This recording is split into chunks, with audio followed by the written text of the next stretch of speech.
নাসিরউদ্দিন হোজ্জা একবার বিচার কাজ পরিচালনা করতে বসলেন। তিনি বাদীর কথা শুনলেন,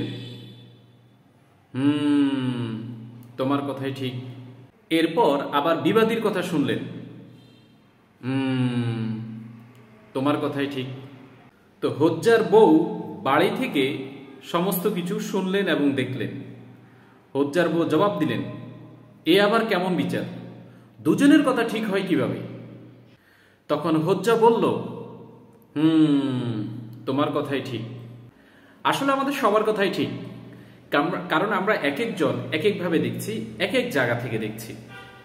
আমরা সাধারণত সেটাই বিশ্বাস করি যা আমাদেরকে বিশ্বাস করানো হয়েছে। আরেকজন মানুষও তাই বিশ্বাস করে যা তাকে বিশ্বাস করানো হয়েছে।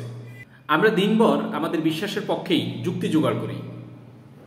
আপনার আমার সামনে যুক্তি জোগাড়ের বুফে সাজিয়ে দিলেও আমরা আমাদের পছন্দ মতো যুক্তি আমরা আমাদের পাতে তুলব। তাই বিশ্বাসই হচ্ছে আপনার আমার অস্তিত্ব।